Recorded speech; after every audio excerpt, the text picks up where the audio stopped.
नमस्कार, मैं चंदन कुमार और आप देख रहे हैं अपना पसंदीदा चैनल अंगवानी। देश भर के तमाम सीएपीएफ भाइयों को राम राम है, नमस्कार है, जय हिंद है। सीएपीएफ के भाइयों, आपके लिए ये सबसे बड़ी खबर है। खबर ये दिल्ली हाईकोर्ट के फैसले को लेकर। जी हां, दिल्ली हाईकोर्ट का फैसला फिर से एक बार उसने सरकार को याद दिलाया है। देखने वाली बात होगी, सरकार इस बात को मानती है कि नहीं मानती है। तो मामला का एक बहुत ही महत्वपूर्ण फैसला था जिसमें दिल्ली हाईकोर्ट ने एकदम क्लियर कर दिया है, साफ कर दिया है कि बीएसएफ यानी बॉर्डर सिक्योरिटी फोर्स कोई सिविल डिपार्टमेंट नहीं है। हाईकोर्ट ने अपने फैसले में एकदम साफ साफ स्पष्ट कहा है कि बीएसएफ कोई साधारण सरकारी विभाग नहीं है, कोई सरकारी ऑफिस की तरह वो सरकारी विभाग नहीं है। यह यूनियन की आर्म्ड फोर्स है और यह एक विशेष कानून के तहत गठित और संचालित होती है। अब क्या यह फैसला सिर्फ बीएसएफ तक सीमित रहेगा या बाकी सभी पैरामिलिट्री फोर्सेस के लिए होंगे? ये जो है, अगर इसको देखा जाए तो ये तमाम लोगों के लिए एक उदाहरण बन सकता है, नजीर बन सकता है। इसके यह केस, ये जो जजमेंट है, ये फैसला जो है, और इसके आधार पर जो है मतलब इसे साफ कर दिया कि कोई भी अगर यूनिफॉर्म पहन रहा है तो वो एक सिविल स्टाफ नहीं हो सकता, भले ही उसका काम कुछ भी हो, टेक्निकल हो या सपोर्ट से जुड़ा क्या ना, लेकिन अगर वो यूनिफॉर्म पहन रहा है तो वो सिविल का आदमी नहीं हो सकता, सिविल की तरह उसको ट्रीट नहीं किया जा सकता। तो अब सवाल यह है कि इस फैसले का मतलब क्या है, ये पूरा मामला क्या है, और इस फैसले पर कर्मचारी जो सीएपीएफ के कर्मचारी हैं उन पर क्या असर पड़ेगा। तो इन्हीं सब मुद्दों पर इस वीडियो में आज हम चर्चा करेंगे। अब मतलब देखिए, ये बहुत जरूरी है इस पर चर्चा करना, इस बात को फैलाना, ताकि कम से कम अब तो सरकार मान ले। क्योंकि पहले तो देखिए सर, हाईकोर्ट ने फैसला दे ही दिया कि ये जो है यूनियन के आर्म फोर्सेस को ओपीएस दिया जाए। तो अब हाईकोर्ट ने फिर कहा है, तो सवाल यह है कि आखिर कितनी बार हाईकोर्ट कहेगा तो सरकार मानेगी। तो इसलिए आइए इस मसले को हम आपको पूरा विस्तार से समझाते हैं, आखिर क्या मामला था, हाईकोर्ट का यह फैसला किस मामले में आया है और इस फैसले का असर आपके ऊपर कैसे पड़ेगा, ये हम इस वीडियो में विस्तार से समझते हैं। तो इस वीडियो को आप अंत तक देखिएगा और जिन्होंने अभी तक चैनल को सब्सक्राइब नहीं किया है वो सब्सक्राइब करिए और करवाते रहिए, क्योंकि आप देखते हैं कि हम आपके लिए खोजते रहते हैं कौन सी खबर ऐसी है, कौन सा चीज ऐसा है जिससे कि आपका मुद्दा आगे बढ़े। बाकी ऊपर वाले के हाथ में, हम अपना काम कर रहे हैं। तो आप चैनल को बस सपोर्ट करिए, सब्सक्राइब करिए और करवाते रहिए। और संभव हो तो जैसा कि आपको पता ही है कि संसाधनों की जरूरत होती है, तो आप उसके लिए आर्थिक तौर पर भी मदद कर सकते हैं। सब्सक्राइब के बगल में ज्वाइन का ऑप्शन है, उसके जरिए।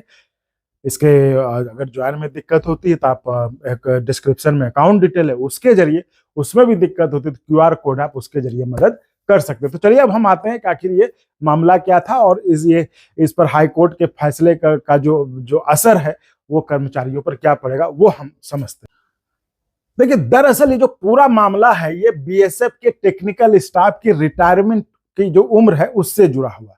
कुछ कर्मचारियों का कहना था कि चूंकि वो तकनीकी कार्य करते हैं, टेक्निकल रोल करते हैं, उनका रोल सिविल कर्मचारियों के जैसा है, इसलिए उन्हें भी 60 वर्ष तक सेवा करने का अधिकार मिलना चाहिए था। इस आधार पर उन्हें जो है ये इजाजत होनी चाहिए कि वो 60 वर्ष तक नौकरी करते रहें। ठीक है, इस मामले में जो कैट है, जो सरकारी कर्मचारियों का जो ट्रिब्यूनल है जहां पर विवाद वहां निपटाए जाते हैं, सेंट्रल एडमिनिस्ट्रेटिव ट्रिब्यूनल कैट ने उनके पहले जो पहले वहां ये मामला चला, तो वहां पर उनके पक्ष में फैसला सुनाया और कहा कि ठीक है, आप 60 साल की तक सेवा कर सकते हैं। लेकिन उस फैसले को चुनौती दी गई दिल्ली हाईकोर्ट में, और अब जिस मैं बात जो कर रहा हूं, इसी फैसले में दिल्ली हाईकोर्ट ने उस कैट के फैसले को खारिज कर दिया है।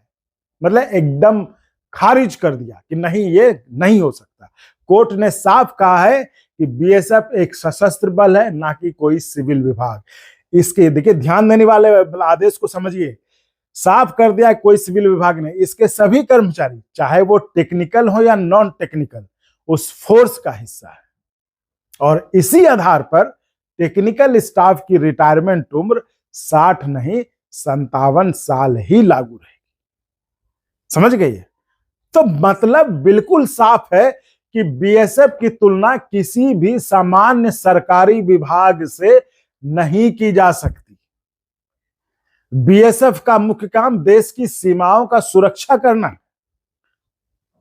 यहां अनुशासन, फिटनेस और ऑपरेशनल तैयारियों का स्तर बहुत ऊंचा होता है, इसलिए इनके नियम और सेवा शर्तें भी अलग होती है। ये तो ऑर्डर आपने समझ गया जो कोर्ट ने कहा है ना, कि इसको जो है चाहे वो टेक्निकल हो या सपोर्ट स्टाफ हो, लेकिन अगर बीएसएफ में है तो वो सिविल नहीं माना जाएगा, वो जो है आर्म फोर्स का ही माना जाएगा।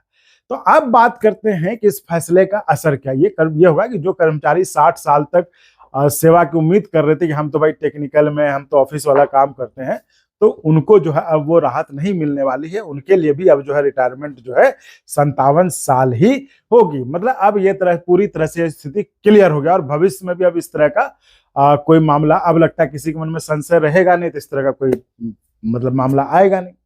अब अगर हम इसका एनालिसिस करें तो मतलब ये फैसला जो स्पष्ट संदेश दे रहा है, साफ कर दे रहा है कि सशस्त्र बलों की संरचना में जो उनकी जिम्मेदारी वो सिविल विभागों से अलग होती है, इसलिए उनके लिए अलग नियम होना स्वाभाविक और आवश्यक है ना।